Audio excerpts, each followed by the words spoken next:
Hola, bienvenido a un nuevo episodio de Ñanfistrofio. Y ahora que lo pienso, creo que toda la semana ha sido bastante vaga e imprecisa. He tocado una cantidad de temas variados y los he tocado así como de paso, bien a medias, sin dedicarle mayor profundidad. Y me doy cuenta también que cada vez me he dedicado menos a meditarlos, a estudiarlos. Por ejemplo, ahora no tenía ningún tema preparado, ¿va? Pero también por el lado positivo he tratado de hacer un episodio cada día y creo que de alguna manera, como con lo que me cuesta a mí ser constante, he logrado cierta disciplina que espero lograr mantener, al menos hasta que termine la cuarentena, cuando todo vuelva a la normalidad. Y pues normalidad, con normalidad usted sabe a qué me refiero, a quienes nos toca rebuscarnos con lo que caiga, ¿va? Entonces probablemente ya no voy a tener tiempo para hacer esto, así que debo acostumbrarme a hacer esto, porque podría decirse que para alguien que solo tiene el teléfono como entretenimiento es el único estímulo intelectual de mi día, una larga conversación o monólogo que no sé a quién lo podría estar escuchando y que por otra parte me ayuda a retroalimentar mis propias ideas.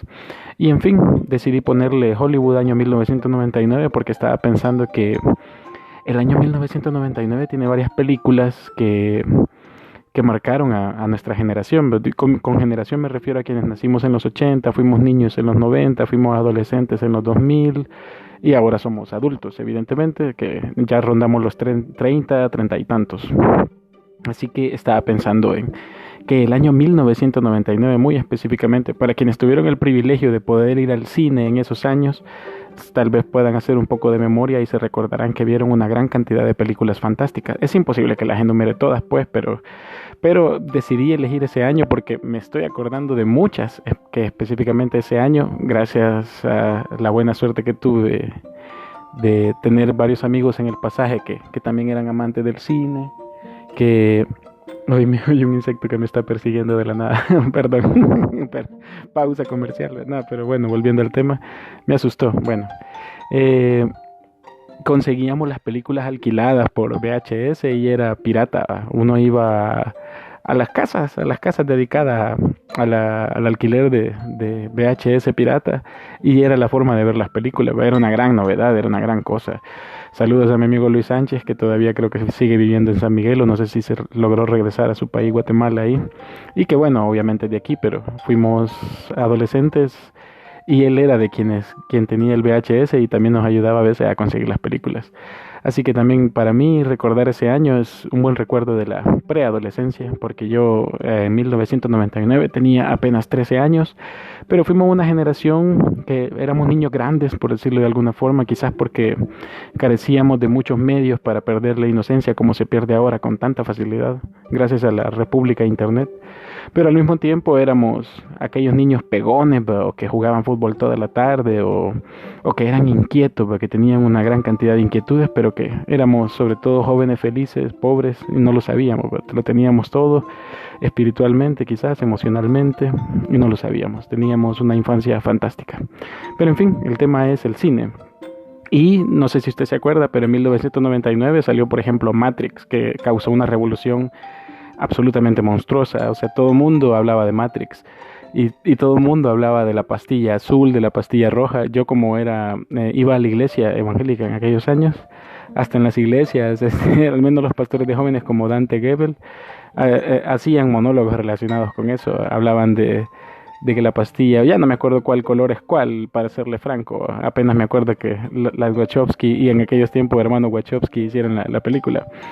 Y en aquellos años se hablaba de que la pastilla no sé qué era la que nos despertaba y la otra pastilla nos hacía formar parte del sistema. Entonces era como aquella visión del despertar anárquico, a cortar el cordón umbilical cultural. Bueno, ahora lo veo desde esa perspectiva, pero en aquellos tiempos era como despertar a una nueva realidad. Así que Matrix marcó un antes y un después filosóficamente, y fue una película de formación para muchos de nosotros, sobre todo para quienes fuimos adolescentes en aquellos años. También me acuerdo de Belleza Americana, el personaje de Lester, que es fantástico. Eh, yo creo que Belleza Americana sí hizo un antes y un después en el cine, aunque no tengo forma de demostrarlo, pero al menos en aquel 1999 para algunos fue totalmente revelador, porque esa película ponía sobre el tapete el performance que representa nuestra vida cotidiana, y el personaje de Lester nos demostraba de que todos somos defectuosos, que todos somos hasta cierto punto mezquinos y tenemos nuestros lados pusilánimes, que somos débiles, que somos indisciplinados, pero que también tenemos derecho a nuestro propio concepto de felicidad. Y bueno, Belleza Americana pone en perspectiva muchísimas otras cosas, sobre todo a aprender a aceptar, algo así lo interpreto ahora, puedo estar equivocado, a aprender a aceptar la realidad que se nos venga. Y Lester un día se levanta y decide ser feliz con lo que tiene, y esa es como su historia. Y de ahí el resto de personajes, que bueno, Belleza Americana muy en particular, uno podría hacer una discusión de hora y media sobre esa película. Me acuerdo también el regreso de Star Wars. Yo siempre me acuerdo de niño, de 8 9 años, que todo el mundo hablaba de Star Wars. O sea, el Star Wars yo supongo que antes de que naciera ya todo el mundo lo hablaba, lo hablaba, lo hablaba. Por supuesto que salió en los 70, pero fue una película que se mantuvo muchos años en boca de medio mundo. Entonces yo me acuerdo que de niño yo decía, qué lástima que yo no viví la generación que vio Star Wars. Así que cuando apareció el episodio 1, La amenaza fantasma, para mí fue emocionante porque yo dije, a mi generación también le va a tocar ver una trilogía de Star Wars. Y no me iba a imaginar que a mi generación le tocó ver 2 trilogías de Star Wars. Pero de la trilogía actual que ha salido en estos últimos años, ni hablar, ¿verdad? O al menos quizá eso da para otra pelea de otro episodio. Pero para serle franco, yo no pude verla en el propio 1999. La vine a ver muchos años después. Pero sí me acuerdo de gente que la vio y gente que no la entendió. Pero esa es una discusión aparte. Hablo del target de mi edad, bichos de 13, 14, 15 años. No la entendían porque creo que episodio 1 fue una película muy política. Así que, aunque la finalidad yo supongo que era para un público adolescente, no cumple, digamos. De ahí por otra parte, me acuerdo de Eyes Wide Shut. Yo la vi en, ¿cómo se llama? En VHS, pirata. Y me acuerdo que esa película me pareció la más porno que había visto en mi vida. Era lo más nasty, lo más, o sea, fue las imágenes de la escena de la mansión permanecieron en mi mente por muchos años, o lógicamente. Y es obvio también que es una película que en su momento yo no la entendí, ¿ve? O sea, yo la vi porque la vi, pero me pareció como una película de misterio, como que todo lo que el personaje había vivido era un sueño. Y bueno, para quienes han leído el relato soñado de Arthur Schnitzler, ya saben que por ahí va el enfoque, así que supongo que en mi mente de preadolescente Stanley Kubrick cumplió su objetivo. Y en la mente adulta que se fija en los detalles, pues la historia tiene otra interpretación. También ese año salió el proyecto de La Bruja de Blair, muchos se acordarán que también en el mundillo de las películas de terror causó un gran impacto. Bueno, de hecho revivió, digamos, el formato de metraje encontrado, que ahora se ha abusado y reabusado con él y se han hecho lo que han querido, los cineastas lo han sobreexplotado y eso es una pena. Pero en aquel tiempo se consideraba una gran novedad. Bueno, la era de Internet nos ha demostrado que absolutamente nada en el mundo es novedad, todo obedece a procesos, a tiempos, a circunstancias, pero en aquellos años nos pareció como una gran onda. Y hablando de lo que era una gran onda, también La Momia salió en aquel año, en aquel 1999, y todo mundo hablaba de La Momia. Ahora para muchos puede ser una película palomitera, que una película ripiosa, que no sé qué, pero seamos francos, en aquellos tiempos ver el llamado a la aventura desde el personaje de Brendan Fraser, que no me acuerdo cómo se llama en la película, era fantástico, era volver a los lejanos cuentos de Oriente, ¿verdad? Parecía que iba a ser el Indiana Jones de nuestra generación, ¿verdad? Obviamente Indiana Jones tuvo más películas en la franquicia, pues, pero me refiero a que para quienes fuimos preadolescentes en aquellos años, Brendan Fraser era como una imagen más fresca, ¿verdad? Y fue una gran película, la verdad. Y hay una que casi nadie la habla, que es Ravenous. No sé si usted que me está escuchando la conocerá. También fue una película que salió ese año, de 1999. ¿De qué era? No sabría decir si era thriller. Yo digo que era como de terror, digamos, pero un género de terror así como más de suspenso. Bueno, no sé. Era sobre caníbales. Estaba ambientada como en la primera mitad del siglo XIX y era como de caníbales. El personaje trabajaba en un fuerte, eran como peregrinos, como pioneros, no sé. Y comenzaron a desaparecer personas y bueno, era como de caníbales y una película fantástica, la recomiendo. De ahí Toy Story 2, todo el mundo se ha de acordar de Toy Story 2. Esa película también nos marcó para muchos que todavía seguíamos siendo niños grandes, pues, bueno, para quienes vimos Toy Story de niño, pues la de 1990 y tanto, ¿qué año fue? No me acuerdo. Y de ahí ver Toy Story 2 fue una especie de sueño hecho realidad, aunque los que éramos más grandecitos, así como de 13, 14 años, no lo aceptábamos frente a los amigos, pues, pero por supuesto que nos seguía gustando. De ahí quiero ver qué otra película salió en ese tiempo. No sé si... sí, La Milla Verde fue de ese año, ya me acordé. La Milla Verde, que esa película también causó, a mí, al menos a mí, a título personal, me causó un impacto bastante profundo. O sea, para mí era una película de drama. Creo que así se le puede seguir considerando, pero tiene cosas sobrenaturales, así que también la película es como... No es que terror no puede ser, no sé, yo supongo que es de drama, pero era una película que me parecía bien triste con el personaje de Coffin, si no recuerdo mal, el fantástico personaje de Tom Hanks, y es una de esas historias que nunca se olvidan. Yo creo que cualquier persona a este tiempo, que ya pasaron 20 años, vuelve a ver La Milla Verde y se sigue impresionando. De ahí yo me acuerdo de esa película que ha sido ahora injustamente olvidada, que es La Elección, con Matthew Broderick, y una jovencísima Reese Witherspoon, porque ahí sale de estudiante. Tal vez usted se acordará, a menos, se lo confieso también, a título personal, la escena de, por si llegara a buscar la película, o por si la tiene a la mano para verla, la escena de la, ¿cómo se llaman esas máquinas? De la máquina dispensadora, es para mí una de las mejores escenas del cine. Eso es a título personal. Lo digo porque, no sé qué tanto spoiler puedo hacer, pero si es una película de hace 20 años, como que ya no cuenta. ¿Va? Al personaje va de mal en peor, mal, mal, mal, mal, mal. Y el colmo de los colmos, cuando toda la vida se le cae y lo despiden del trabajo y lo pierde absolutamente todo. Entonces en ese escenario, cuando lo ha perdido absolutamente todo, llega la máquina expendedora e intenta sacar un rastrillo, se le traba el rastrillo y comienza a golpear con toda su fuerza la máquina una y otra vez, con todo, con toda su furia, pero el rastrillo nunca sale. Entonces es como el colmo de los colmos de lo que nos puede salir mal, así que la escena está bien lograda, al menos desde mi punto de vista.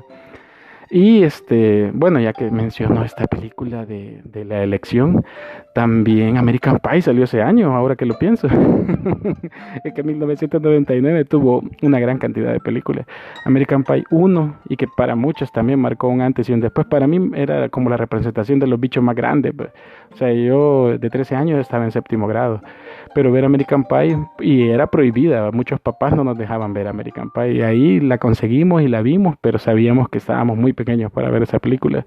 Pero esa película, aparte de la comedia sexual, de los cachondeos, de todo ese dime que te diré, de cuando uno anda a la conquista, que le gusta una chica aquí, allá, o que uno es todo loser, y poner en perspectiva eso del bullying y todo lo demás, para los que estábamos de esa edad, veíamos que era la imagen de que la vida de lo más grande era bien chiva, era una concepción de que era bien cool y que todos queríamos llegar a esa edad.